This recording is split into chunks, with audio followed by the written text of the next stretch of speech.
لا إله إلا الله لا إله إلا الله لا إله اعوذ باللہ من الشیطان الرجیم بسم اللہ الرحمن الرحیم۔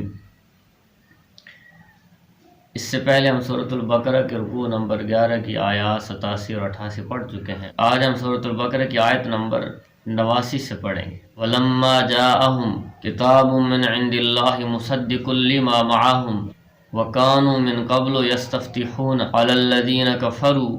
فَلَمَّا جَاءَهُم مَّا عَرَفُوا كَفَرُوا بِهِ فَلَعْنَةُ اللَّهِ عَلَى الْكَافِرِينَ۔ سب سے پہلے اس آیت مبارکہ کے سیاق و سباق دیکھیں۔ اللہ تعالیٰ نے بنی اسرائیل کے اندر یعنی یعقوب علیہ السلام کے اولاد کے اندر 4000 سے زیادہ انبیاء علیہ السلام کو مبعوث فرمایا، اور ان تمام انبیاء علیہ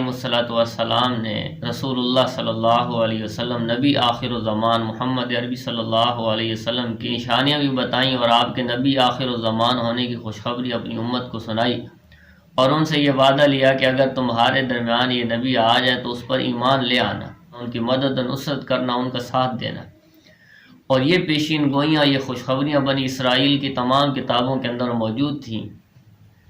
لیکن جب محمد عربی صلی اللہ علیہ وسلم کو اللہ تعالیٰ نے بنی اسحاق کی بجائے بنی اسماعیل کے اندر پیدا فرمایا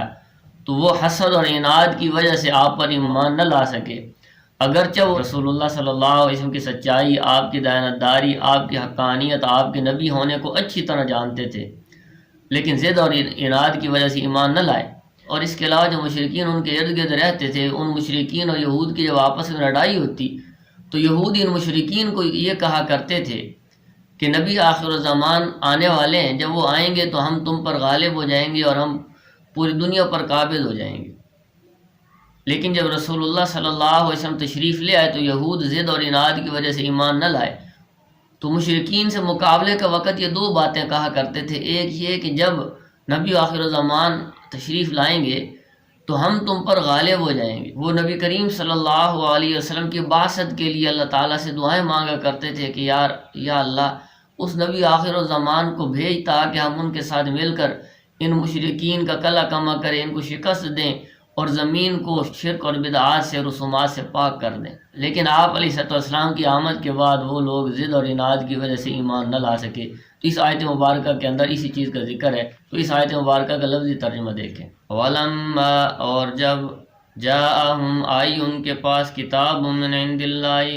اللہ تعالیٰ کی طرف سے آسمانی کتاب یعنی قرآن کریم، مصدق، جو تصدیق کرتی ہے، لما معہم، جو کتابیں ان کے پاس ہیں یعنی تورات اور انجیل،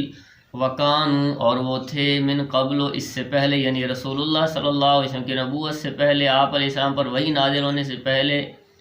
یستفتحون، اللہ سے فتح مانگتے تھے، علی الذین کفروا، مشرکین کے مقابلے میں، یعنی رسول اللہ صلی اللہ علیہ وسلم کے واسطے سے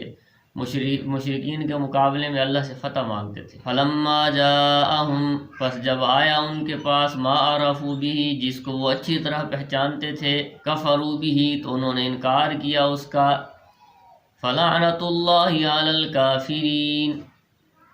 پس لعنت ہے اللہ کی کفر کرنے والوں پر، کافروں پر، انکار کرنے والوں پر۔ اس آیت مبارکہ کی تشریح دیکھیں کہ یہود و نصارہ جو رسول اللہ صلی اللہ علیہ وسلم کے انتظار میں تھے کہ جب نبی آخر الزمان تشریف لائیں گے تو ہم ان پر ایمان لے آئیں گے، ان کے پاس نشانیاں موجود تھیں، آسمانی کتابوں کے اندر پیشین گوئیاں کی گئی تھیں، وہ سارے حالات جانتے تھے، ساری نشانیاں پہچان چکے تھے، لیکن اس کے باوجود انہوں نے رسول اللہ صلی اللہ علیہ وسلم پر ایمان لانے سے انکار کر دیا۔ اور اس کے مقابلے میں اوس اور خزرج جو مشرکین کے قبائل تھے، انہوں نے جب یہ دیکھا جو نشانیاں یہود و نصارہ ہمیں بتایا کرتے تھے کہ فلاں علاقے کے اندر اس طرح یہ نشانیوں والا آدمی ظاہر ہوگا، ساری نشانیاں محمد عربی صلی اللہ علیہ وسلم کے اندر پاتے ہیں، تو یہ نہ ہو کہ وہ لوگ ہم سے